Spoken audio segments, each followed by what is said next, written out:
What's up, everybody? So we're back and we're continuing to go back and have a look at what was being printed in the press at the time of Stephen Avery and Brendan Dassey's arrest and what was being printed at the time their trial was going on.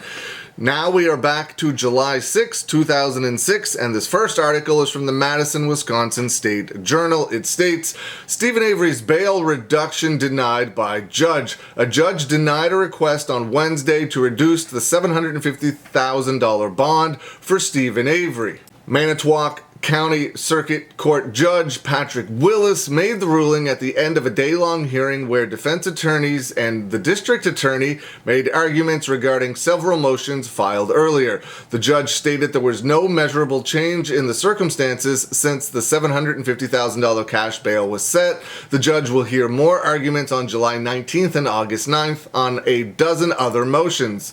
Brendan Dassey gave a 3-hour videotaped confession to investigators on March 1st. The prosecutors and defense attorneys state one of Avery's attorneys, Jerome Buting, states that Brendan Dassey's statements are not reliable. The next article is from June 20th, 2006 from the Janesville Gazette. This one states, testimony centers on vehicle. Second cousin tells finding of Teresa Halbach's car. The relative who found the murder victim Teresa Halbach's vehicle in the auto Avery salvage yard, giving authorities a major break in the case, denied Wednesday that she talked to any law enforcement officer before making the discovery. They are already finding it sketchy that this person found Teresa Halbach's RAV4. Pamela Strum said her and her daughter were determined to search all of the estimated 3,800 vehicles. It was my suggestion because Teresa was last seen on the Avery salvage yard. Strum testified at a motions hearing on Wednesday. I was going to look in each and every car to find Teresa.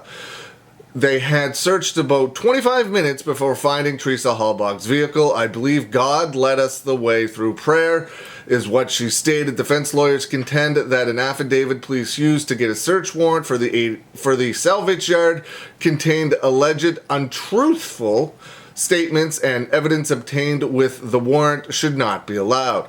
While Avery's lawyers contend that volunteers who found Halbach's vehicle were working under direction of police, Strum said that was not the case. She said she did not talk to any law enforcement officers before finding the vehicle, although she had told Halbach's family friends who coordinated the search that she was going to the salvage yard. Halbach had been missing 5 days when the vehicle was found. Tom Fallon, an assistant Wisconsin attorney general on the prosecution team, said any inaccuracies in the search warrant affidavit were a question of semantics. Other testimony focused on television interviews Avery gave while he was held in Calumet County Jail. Defense lawyers have asked to not allow the interviews, arguing reporters got special consideration and acted as agents of the police. The jail administrator said that Stephen Avery agreed to the interviews with 2 female reporters, even though he had given jailers a statement invoking his Fifth Amendment rights against self-incrimination, and asked that an attorney be present whenever he was questioned by any officer. This next one is from the Madison, Wisconsin State Journal and is from August 4th, 2006. Halbach murder confession recanted. Brendan Dassey wrote to a judge to recant a videotaped confession that he participated in the murder of Teresa Halbach. Brendan Dassey stated he lied to investigators when he told them he was involved in the rape and murder of Teresa Halbach. Dear Judge Jerome Fox, hello. I was going to write you a while back, but I didn't have a pencil. In a letter he wrote postmarked June 29th. It absolutely breaks my heart to hear that. I was going to write you, but I didn't have a pencil.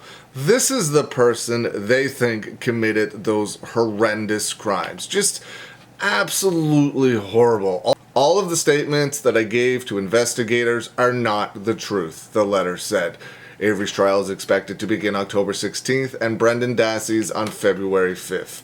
It is absolutely heartbreaking to read that. Those are the articles we're going to go over today. There's a lot more to come. That last one, though, is absolutely heartbreaking. Reading Brendan Dassey recanting his confession and saying that he couldn't do it earlier because he didn't have a pencil. Let me know what you think. Leave some comments below. I hope you're having a good day, and I will see you again soon.